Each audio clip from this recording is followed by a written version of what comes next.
He lived quietly, paid his rent on time, and kept to himself. But when the new landlord tried to throw him out without warning, claiming he was too old to live alone, the man didn't argue. He just smiled and requested one meeting at the courthouse. That's when everything changed. It was a cool morning in late autumn when Walter Green opened the window blinds to let in the soft grey light. The breeze smelled of rain and old leaves. Outside, the courtyard of Oakwood Estates was quiet, except for the distant hum of a leaf blower and the soft creak of rusted swings at the playground next door. Walter had lived in Unit 3B for over 2 decades. It wasn't fancy. The wallpaper peeled in places, and the radiator clanked in winter. But it was home, especially since his wife Lillian passed away 5 years earlier. Now, all that remained of her was the garden she had planted outside the window. Tulips, lavender, a rose bush or two. Walter never touched them, but he kept them alive. Every morning, he rose at 6:30, put on his brown wool robe, made black coffee, and read the Fairdale Herald. He didn't go out much. Most of the new tenants didn't know who he was. To them, he was just a polite, stooped man with soft eyes and a slow shuffle. And that suited him just fine. On the first Monday of the month, something changed. A black SUV with tinted windows pulled up in front of the building. Out stepped a man in designer loafers, tight jeans, and a blazer over a graphic t-shirt. Jason Miller, 34. Real estate entrepreneur. Swaggering son of a wealthy developer and the new owner of Oakwood Estates. He had inherited it after his uncle's sudden passing. Jason wasn't there to maintain the property. He was there to flip it, raise the rents, evict the elderly, modernize everything. To him, people weren't tenants, they were obstacles. That afternoon, Walter found a bright red notice taped to his door. Notice to vacate. 14 days.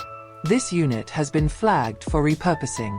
Tenants must vacate immediately. No explanation. No phone call. No meeting. Walter read it once. Then again. Then, without a word, he folded it and placed it in a folder along with every rent receipt he had ever collected, neatly labeled and organized by year. The next day, Jason was making rounds through the complex with 2 assistants. He knocked on Walter's door with unnecessary force. "Yo, Unit 3B, he called out. Walter opened the door slowly. "Yes."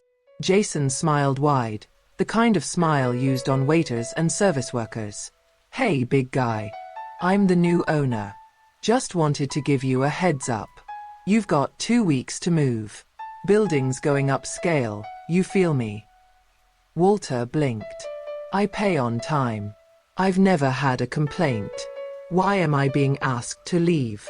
Jason shrugged. "Honestly, you're old. That makes you high risk. Fire hazards, medical emergencies. Plus, this unit? It's gold. Could make it into a studio with open shelving, vinyl floors, that kind of vibe. Young professionals'll eat it up." Walter frowned but kept his tone even. "So I'm being removed for being inconvenient?" Jason gave a quick chuckle. "Listen, man. I don't make the rules. I just enforce them." "You are the rule maker," Walter replied. Jason laughed louder. "Look, if you want to go crying to some lawyer, be my guest. But I've got attorneys on speed dial. Trust me, no one's gonna waste their time over a sad old tenant. No offense." Walter closed the door gently. He didn't argue. He didn't curse. He didn't even look angry. He just picked up his rotary phone, dialed an old number, and asked for a favor. 2 weeks later, Jason strolled into Fairdale Municipal Court with 2 lawyers and an overconfident strut. Walter was already seated in the courtroom, wearing a tailored brown overcoat, black gloves, and polished shoes. He sat straight, briefcase on his lap, eyes calm. The bailiff called the case. Miller Properties versus Walter Green. Eviction hearing. As the judge walked in, he froze at the sight of the defendant, Walter Green. the judge asked. Walter stood.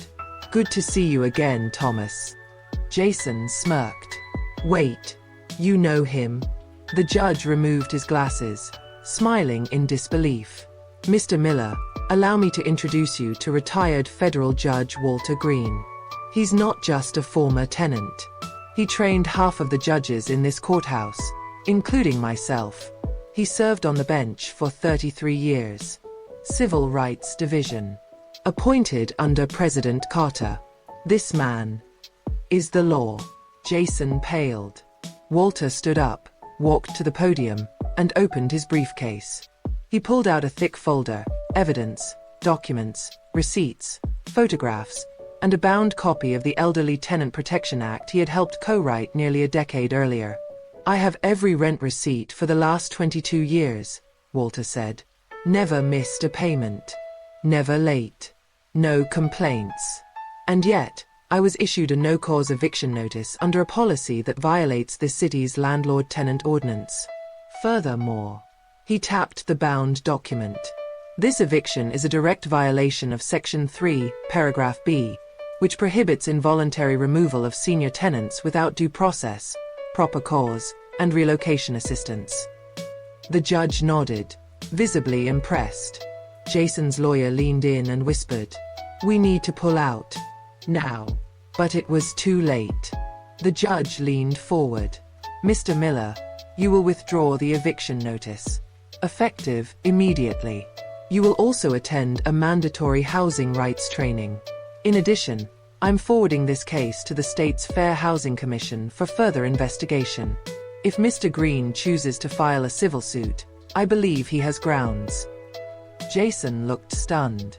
"This is ridiculous." The judge raised an eyebrow. "Would you like to be held in contempt as well?" Jason fell silent. Walter turned, gave a polite nod to the bench, and quietly walked out. No gloating. No dramatic speech. Just the quiet dignity of a man who had never stopped being a judge. Jason sold Oakwood Estates 6 weeks later at a loss. Local news caught wind of the story. The headline read, "Landlord tries to evict elderly man, discovers he's a former federal judge." The story went viral. Walter never said much about it. When asked, he'd just chuckle softly and say, "People confuse silence with weakness. Sometimes it's just patience." The garden outside Unit 3B began to bloom again that spring. The neighbors started calling it Lillian's Garden. Walter never corrected them. He just watered the roses, read his newspaper, and watched the world slowly learn that justice never really retires.